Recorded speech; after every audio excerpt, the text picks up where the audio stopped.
मंडळी नमस्कार। तुम्ही सगळे जर सोशल मीडियावर सराईतपणे रेग्युलरली मुसाफिरी करत असाल तर सामाजिक कार्यकर्त्या अंजली दमानिया हे नाव तुमच्या सगळ्यांच्याच परिचयाचं। रोज वेगवेगळ्या नेत्यांवर आरोप प्रत्यारोप करणाऱ्या अंजली दमानिया आज मात्र एका वेगळ्याच कारणाकरता चर्चेत आहेत। एसीबीनं म्हणजेच लाचलुचपत प्रतिबंधक विभागानं अंजली दमानिया यांना एक नोटीस पाठवली आहे। एसीबीनं अंजली दमानिया यांना नोटीस पाठवली आहे, पण अडचणीत कदाचित धनंजय मुंडे येऊ शकतात। हे काय प्रकरण आहे, हा काय विषय आहे ते समजून घेणार आहोत या व्हिडिओमधून। अंजली दमानिया यांनी हा आरोप केला होता धनंजय मुंडे यांच्यावर की त्यांनी कृषी मंत्री असताना भ्रष्टाचार केलाय। ते कृषी मंत्री असताना त्यांनी 245 कोटींचा भ्रष्टाचार केला असा आरोप अंजली दमानिया यांनी केला होता आणि त्याच्याच चौकशी करता आता लाचलुचपत प्रतिबंधक विभागानं म्हणजेच एसीबीनं त्यांना नोटीस पाठवलेली आहे की चौकशी करता अंजली दमानिया यांनी हजर राहावं।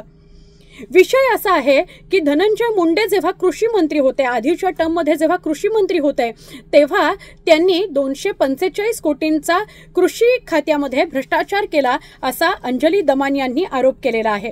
म्हणजे काय तर टेंडर प्रक्रिया राबवली नाही आणि थेट कच्चा माल खरेदी करण्याकरता पैसे वितरित केले असा त्यांच्यावर सगळ्यात मोठा आरोप अंजली दमानियांनी केलाय।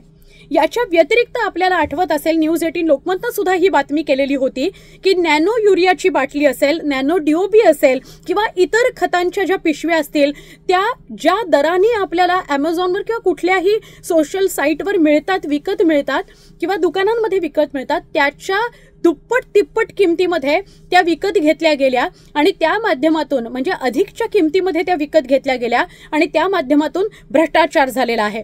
त्याचबरोबर मंत्रिमंडळाची परवानगी न घेता मुंडे यांनी मोठ्या प्रमाणात निधी वर्ग करण्याचे आदेश दिले असा सुद्धा अंजली दमानिया यांनी कृषी मंत्री मुंडे असताना म्हणजे मुंडे कृषी मंत्री असताना आरोप केलेला आहे। आता या सगळ्या आरोपांची चौकशी होईल आणि त्याकरताच त्यांना एसीबीच्या कार्यालयात बोलवण्यात आलेला आहे।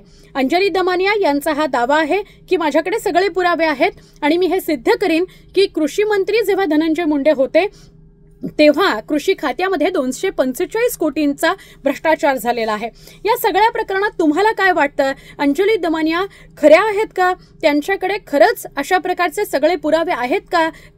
ते सगळे पुरावे एसीबीला देतील का आणि खरंच मुंडेंच्या अडचणी वाढतील का? तुम्ही कमेंटमध्ये सांगा तुमच्या मनात काय आहे।